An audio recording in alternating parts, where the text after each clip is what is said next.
मेरा नाम निखिल है। एक दिन मेरे अनुज चाचू का फोन आया और उन्होंने कहा कि वो और कविता चाची और साथ ही में ऐश्वर्या, जो मेरी चाची की बहन है, किसी काम से शहर आ रहे हैं। ऐश्वर्या बिल्कुल अपने नाम की तरह ही थी। वो बहुत ही ज्यादा सुंदर और किसी को भी मोह लेने वाली थी। मेरी और ऐश्वर्या की मुलाकात हमारे एक रिश्तेदार की शादी में हुई थी। बस तभी से मैं ऐश्वर्या के पीछे पागल था। मेरे पापा तो ये खबर सुनकर बहुत खुश हो गए थे। आखिर वो अपने भाई से जो मिलने वाले थे। पर मैं सिर्फ ऐश्वर्या के लिए खुश था। मैंने तुरंत ऐश्वर्या को मैसेज किया और उधर से सिर्फ दिल वाला निशान ही आया। मैं इससे ही खुश हो गया। फिर वो दिन भी आ गया जब चाचू चाची और ऐश्वर्या हमारे घर आए थे। मम्मी पापा उन लोगों को देखकर बहुत खुश हुए, लेकिन मैं तो ऐश्वर्या को देखकर खुश था। वो लोग थोड़ी देर हुए आए ही थे कि अचानक ही चाचू और चाची का पास में ही एक मंदिर जाने का मन होने लगा। मम्मी ने कहा कि ठीक है, आप लोग तैयार हो जाओ, फिर हम सब चलते हैं। चाची ने ऐश्वर्या से कहा कि तुम भी जल्दी से रेडी हो जाओ, लेकिन ऐश्वर्या कहने लगी, नहीं दीदी, मैं बहुत थक गई हूँ, इसलिए मैं नहीं चल पाऊंगी। फिर चाचू ने मुझसे साथ चलने को कहा। मैंने कहा, आप लोग हो आइए, मुझे थोड़ा काम है। चाचू बोले, ठीक है, ऐश्वर्या भी तब तक घर पर आराम कर लेगी। फिर मम्मी और चाचा चाची घर से निकल गए। उनके जाते ही ऐश्वर्या कहने लगी, मैं नहा लेती हूँ। मैंने उसकी तरफ प्यार से देखते हुए कहा, ठीक है, आओ मैं तुम्हें वॉशरूम दिखा देता हूँ। मैंने तुरंत घर का मुख्य दरवाजा बंद किया, फिर अपने रूम का दरवाजा बंद कर लिया, ताकि अगर कोई आ भी जाए तो हम दोनों को संभलने का मौका मिल सके। फिर मैंने ऐश्वर्या को अपनी बाहों में भर लिया और मैंने ऐश्वर्या की ओर देखा तो वो कहने लगी, तुमसे मिलने की आस में सब कुछ रेडी करके आई हूँ। आज 2 साल बाद भी ऐश्वर्या स्वर्ग की अप्सरा लग रही थी। फिर वो नहाने चली गई। जब तक मम्मी और चाचा चाची नहीं आए तब तक हम दोनों ऐसे ही बातें करते रहे। कुछ समय बाद वो लोग भी आ गए थे। फिर पूरी फैमिली ने साथ मिलकर खाना खाया और ऐसे ही बहुत सारी बातें होती रही। चाचू मुझसे कहने लगे, मुझे और कविता को अपने एक दोस्त के वहां शादी में जाना है, तुम ऐश्वर्या को शहर घुमा देना। मैंने कहा, ठीक है। जब शाम को मैं और ऐश्वर्या तैयार होकर बाहर जाने लगे तो मैं उसे देखता ही रह गया। ऐश्वर्या ने ब्लू जीन्स और पर्पल टॉप पहना था। पहली बार आज मैंने ऐश्वर्या को जीन्स और टॉप में देखा था। फिर हम दोनों घूमने चले गए। इसके बाद हम दोनों में इधर उधर की और प्यार मोहब्बत की बातें होती रही। मैंने उसे थोड़ा इधर उधर घुमाया। फिर उसका मूवी देखने का मन हुआ तो हम दोनों मूवी देखने चले गए। मूवी काफी रोमांटिक थी। ऐश्वर्या के साथ मूवी देखते हुए बहुत ही अच्छा लग रहा था।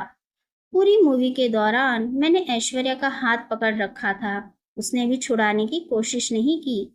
मूवी खत्म होने के बाद ऐश्वर्या को शॉपिंग करनी थी तो हम दोनों मॉल में आ गए और हमने शॉपिंग की। कुछ देर बाद मैंने ऐश्वर्या से कहा, तुम उधर ही रुको, मैं फ्रेश होकर आता हूँ। अब मैं फ्रेश होने के बहाने से अलग हुआ और उस मॉल के वेडिंग स्पेशल सेल में चला गया। वहां एक खूबसूरत सा वेडिंग गाउन टांगा हुआ था। मैंने उसे खरीद लिया और पैक करवा कर ले आया। ऐश्वर्या ने मेरे हाथ में बैग देखा तो वो पूछने लगी कि ये क्या लिया है। मैंने कहा, कुछ स्पेशल लिया है, पर अभी नहीं, मैं घर चलकर बताऊंगा। अब ऐश्वर्या मेरी तरफ शरारत भरी नजर से देखने लगी। फिर हम दोनों एक दूसरे का हाथ पकड़े हुए साथ घूमते रहे। फिर वो कहने लगी कि मुझे बहुत भूख लगी है, मुझे कुछ खाना है। तब हम एक रेस्टोरेंट में खाना खाने चले गए। खाना खाते खाते बरसात होने लगी और घूमते हुए रात भी हो चुकी थी। हम दोनों भीग भी गए थे और सबसे बड़ी बात, हम दोनों घर से बहुत दूर थे। तो मैंने सोचा बरसात में घर पहुंचना मुश्किल होगा और रात भी हो गई थी। मैंने ऐश्वर्या को समझाते हुए कहा, हम पास में ही किसी होटल में रुक जाते हैं। वो मेरा मतलब तो समझ गई थी, पर झिझक रही थी। मैंने कहा, मैं घर पर बता देता हूँ। उसने कहा, ठीक है। फिर मैंने घर पर कॉल करके बता दिया। बारिश होने की वजह से हम रास्ते में फंस गए हैं। आने के लिए कोई टैक्सी या रिक्शा नहीं मिल रही है, तो हम क्या करें। चाचू कहने लगे, कोई बात नहीं, तुम वहीं पर किसी होटल या रूम पर रुक जाओ। इतनी बारिश में आने की कोई ज़रूरत नहीं, सुबह होते ही निकल जाना। लेकिन हाँ, एक बात याद रखना, दोनों अलग अलग कमरों में रुकना।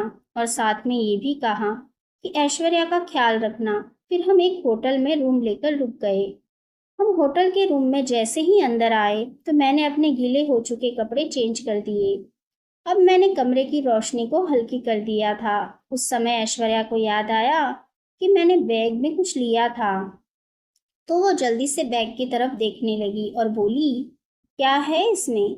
मैंने कहा, तुम बैग खोलकर देख लो। उसने बैग खोला तो उसमें दुल्हन का पारदर्शी वेडिंग गाउन था और उसके साथ कुछ मेकअप का सामान था।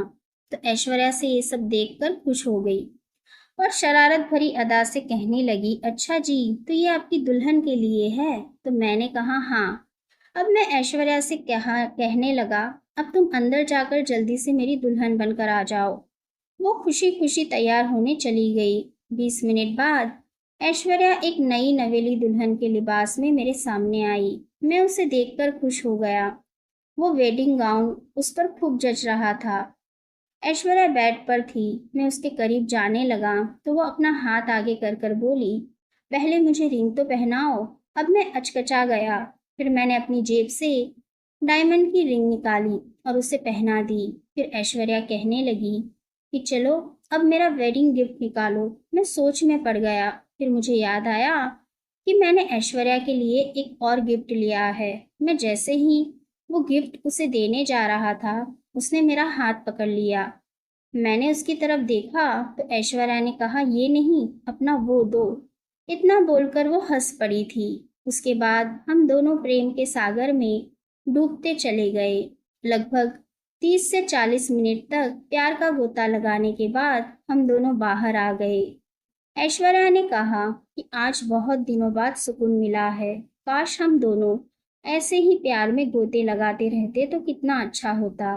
फिर अगले दिन सुबह होते ही बारिश भी बंद हो चुकी थी। उसके बाद हम दोनों घर पर आ गए। कुछ दिनों बाद ऐश्वर्या और चाचा चाची चले गए और फिर मैं उसके आने का इंतजार करने लगा। दोस्तों, कहानी अच्छी लगी हो तो लाइक, शेयर और सब्सक्राइब जरूर करिएगा। धन्यवाद।